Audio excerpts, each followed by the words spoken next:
El día de hoy avanzamos en la vida cristiana e iniciamos una nueva serie que le hemos colocado como título Agrademos a Dios.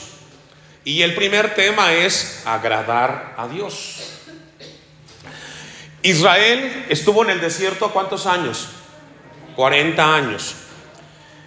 Sabía, bueno, lo hemos comentado, quizás usted lo ha leído, si Israel hubiera caminado en línea recta, dicen algunos estudiosos, que hubieran llegado a la tierra prometida en 15 días. Otros dicen que en 3 meses. Sin embargo, no sucedió así, sino que tardaron 40 años porque estuvieron dando vueltas. En ese sentido, yo quiero comentarles lo siguiente. Hay un texto que dice en Romanos 8:28 que lo conocemos todos, y dice que los que aman a Dios, todas las cosas que ayudan para bien. Eso no significa que Dios esté de acuerdo cuando fallamos. No. Hoy existe una frase en el mundo intelectual y secular que dice: no te sientas mal a equivocarte. No te sientas mal a cometer errores, porque aprendemos de los errores. ¿Los has escuchado? Y se promueve mucho. Esto promueve a que el hombre se equivoque. No, Dios no quiere que nadie se equivoque. Pero Dios toma las equivocaciones de los hombres, que no es la voluntad de Dios, para encontrarle un sentido positivo. Pero el dolor está ahí. Dios, en ese sentido también, Dios estableció, escuche esto con atención, Dios ha establecido un tiempo para que nosotros cumplamos con su propósito. Un tiempo límite, corto. Pero está en el hombre el que ese tiempo se prolongue muchos años. No sé si me explico. Dios ya dio un tiempo límite para que nosotros cumplamos con su voluntad. Pero quien va a prolongar el tiempo es el hombre. Y ese tiempo prolongado, quien va a sufrir es el hombre. Pero no es la voluntad de Dios que sufra. Israel pudo evitarse 39 años de sufrimiento y de dolor, pero ellos decidieron sufrir 39 años. Usted y yo, Dios quiere que tengamos eso en cuenta.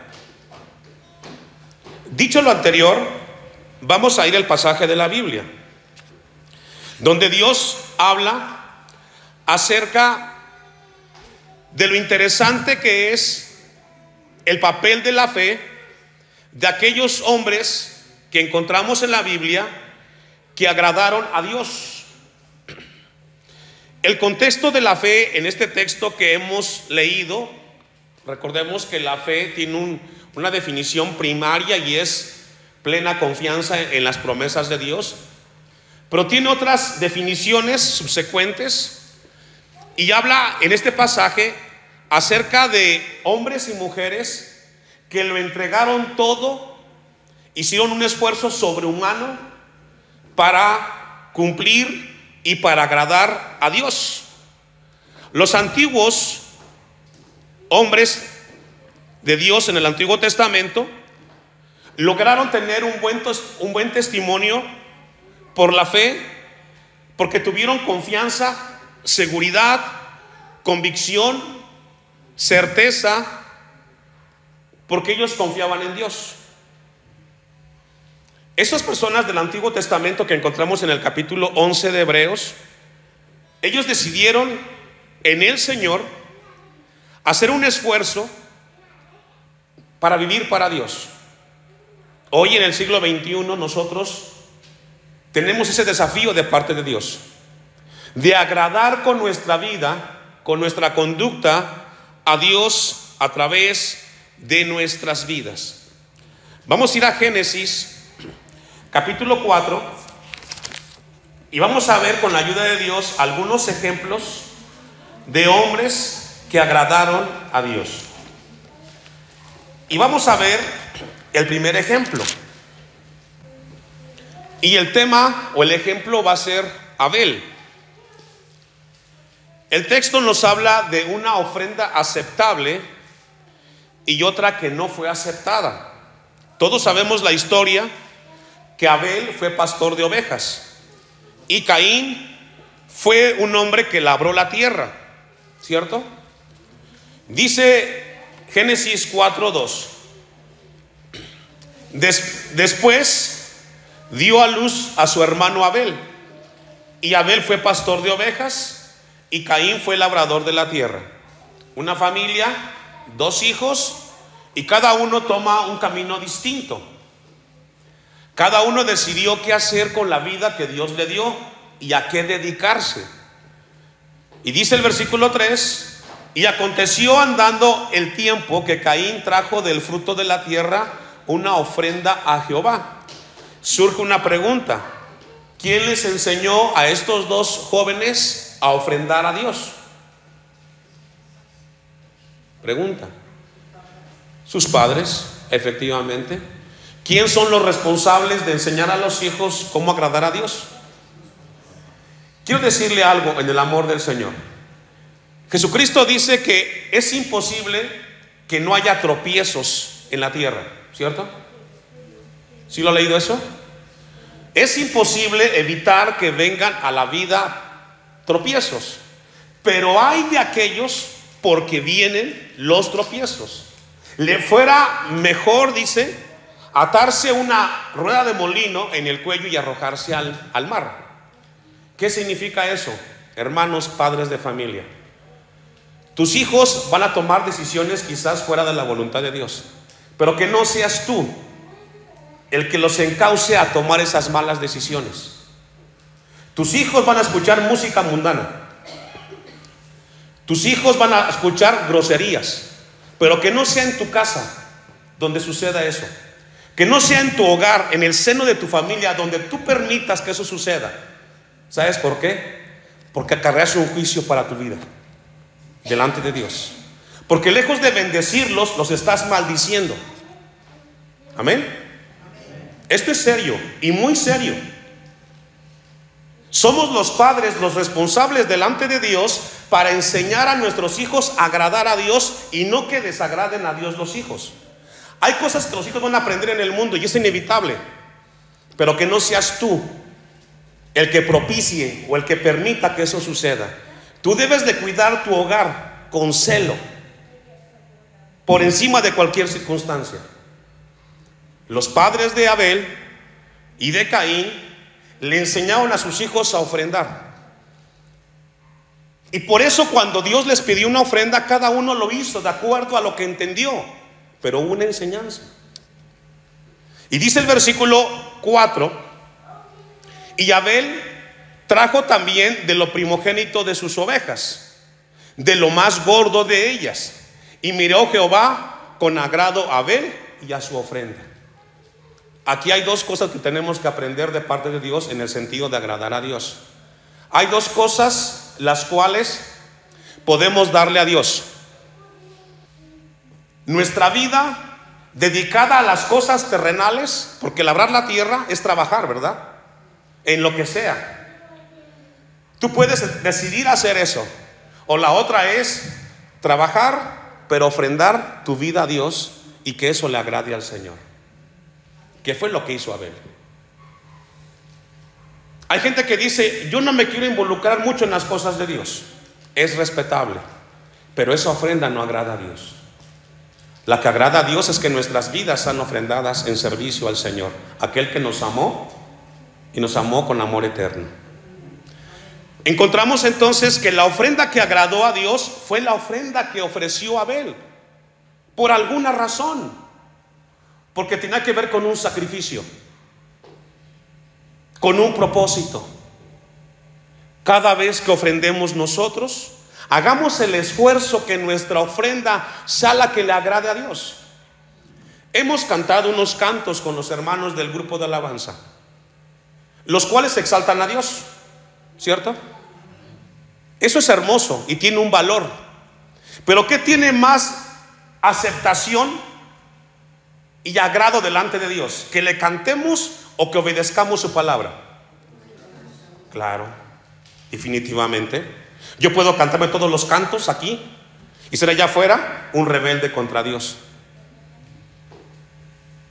Lo que más le agrada a Dios de mí es mi obediencia, no solo el domingo, toda la semana. Y es ahí donde tenemos que aprender de los antiguos. Para ellos no fue fácil su vida, hermanos.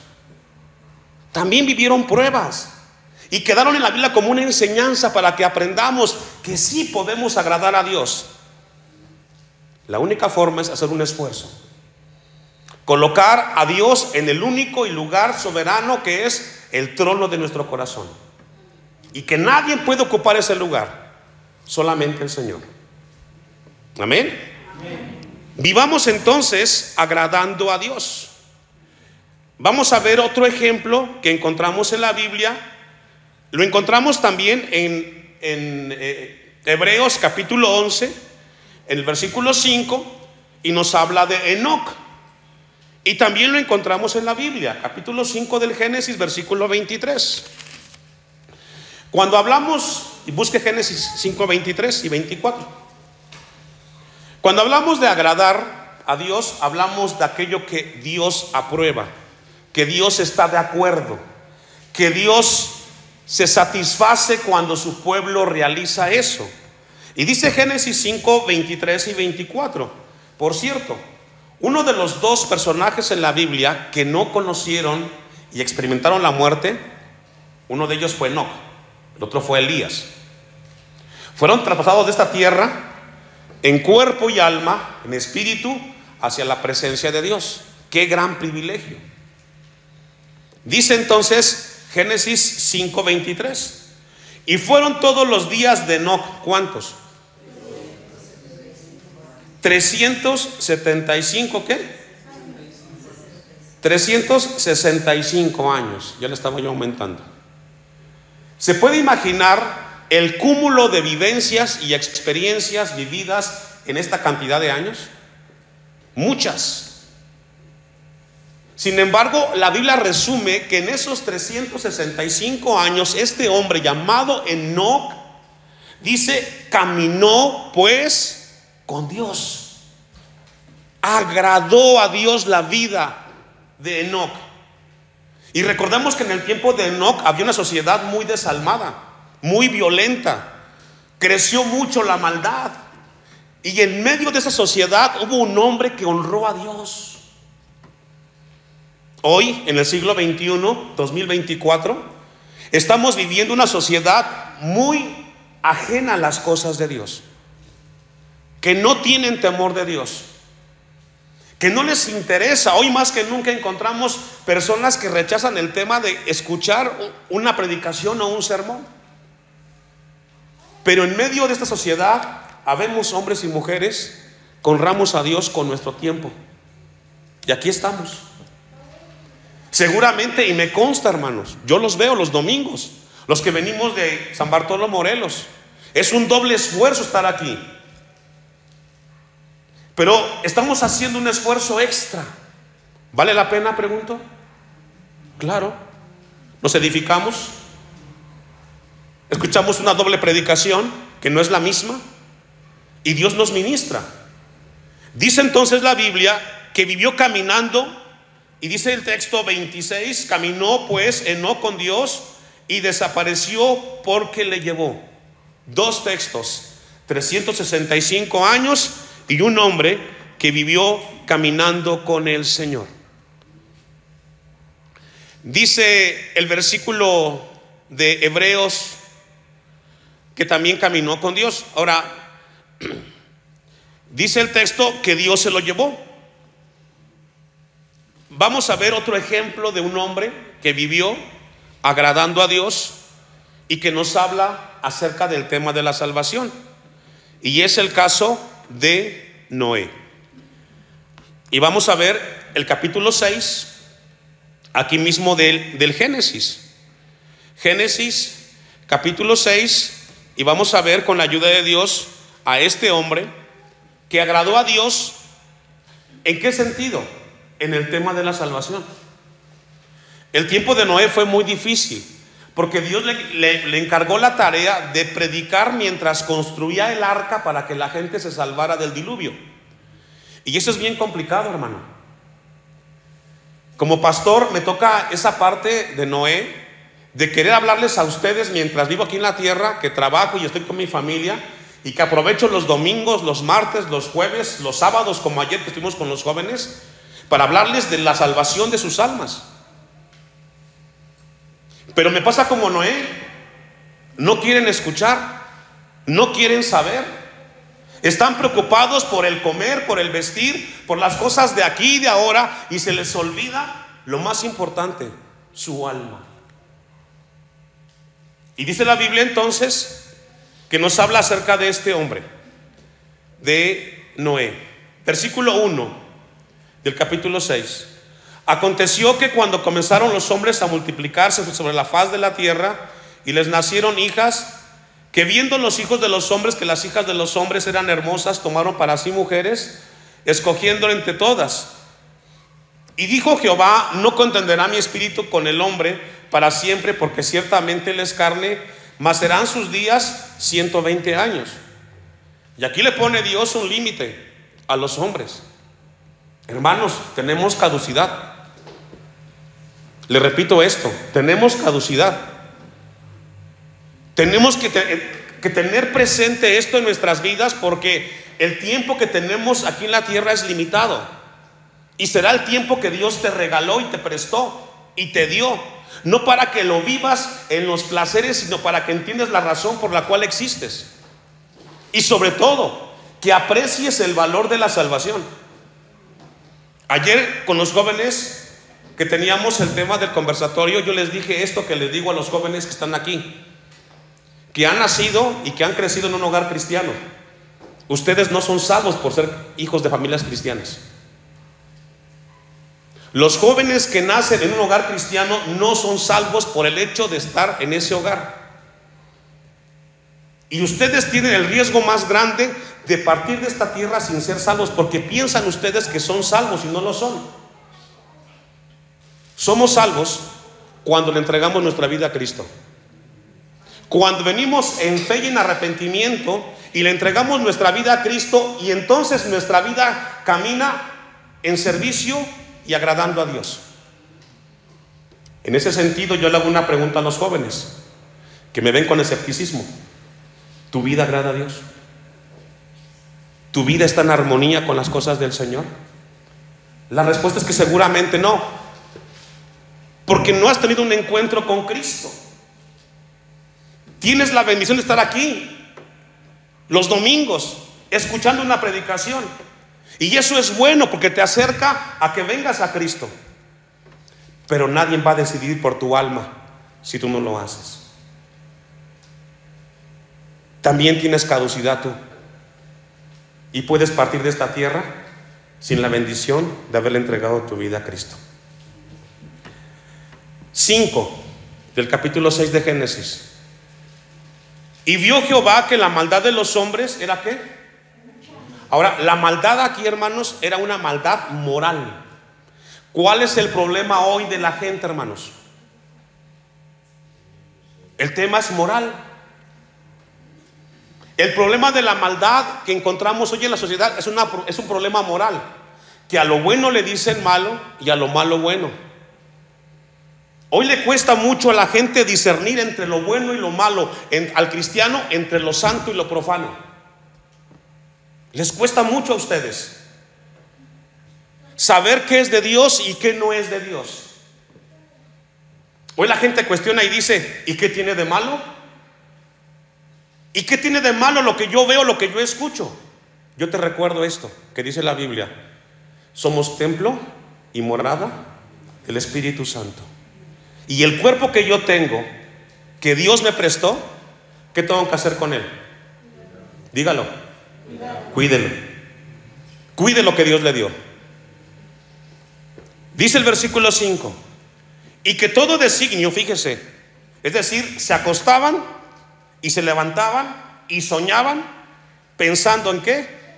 En hacer el mal. Y todo designio del pensamiento del corazón de ellos era ¿qué? Qué corrupción, ¿no? Gente maquinando constantemente hacer lo malo. Y se arrepintió Jehová, versículo 6, de haber hecho al hombre en la tierra, y le dolió en su corazón. Y dijo Jehová: viene un juicio, no puedo cambiarlos, pues no hay consecuencias. Raré sobre la faz de la tierra a los hombres que he creado, desde el hombre hasta la bestia y hasta el reptil y las aves del cielo, pues me arrepiento de haberlos hecho. Pero Noé, un hombre entre todos esos millones que había, dice que halló gracia ante los ojos de Jehová. ¿Qué halló Noé, hermanos? Y es el favor. ¿Qué significa? Que en medio de una generación maligna y corrupta siempre habrá hombres y mujeres que hallemos gracia de Dios, que agrademos a Dios con nuestras vidas. Y entonces Dios le da una tarea a Noé de establecer un tema de salvación para que ellos no caigan en naufragio y no mueran en el diluvio. Y dice el versículo 14: hazte un arca de madera, le dice Dios a Noé, y comienza a decirle los elementos, los materiales con los cuales sería hecho. Versículo 17: he aquí yo traigo un diluvio de agua sobre la tierra para destruir toda carne en que haya espíritu de vida debajo del cielo, todo lo que hay en la tierra morirá. Ese tema es un mensaje de salvación para la gente antidiluviana. Ellos tendrían que escuchar un mensaje que vendría un tiempo de diluvio. No se conocía el agua en ese momento, solamente había vapor que salía de la tierra. Y la gente era escéptica. ¿Cómo va a llover? ¿Qué es el agua, Noé? Pero Dios le dijo: predícale a la gente que viene un diluvio, viene mucha agua que va a inundar la tierra, y que solamente van a salvarse los que entren en el arca. A la gente le pareció absurdo y ridículo ese mensaje de Noé, como pasa el día de hoy en el siglo XXI. Le parece absurdo a la gente el tema de la salvación, pero Dios nos llama a nosotros a que agrademos a Dios con nuestras vidas y que podamos caminar en el Señor. Amén. Romanos capítulo 8, versículo 8. Hemos visto 3 ejemplos de 3 hombres que agradaron a Dios: Abel, Enoc y Noé. Ahora vamos a ver la contraparte. El Nuevo Testamento, el apóstol Pablo en capítulo 8 de Romanos 8 dice: y los que viven según la carne, ¿qué? ¿Qué es según la carne, pastor? Todo lo que haces impulsado por tu naturaleza que tienes en tu cuerpo. Eso es la carne. Todos los impulsos que tiene tu cuerpo, todos los impulsos que tienes tú, todo eso no agrada a Dios. Dice el versículo 8, ¿cierto? Y los que viven según la carne no pueden agradar a Dios. Es imposible. Ahora, pastor, ¿puede ser un poco más preciso? Claro que sí, hermano.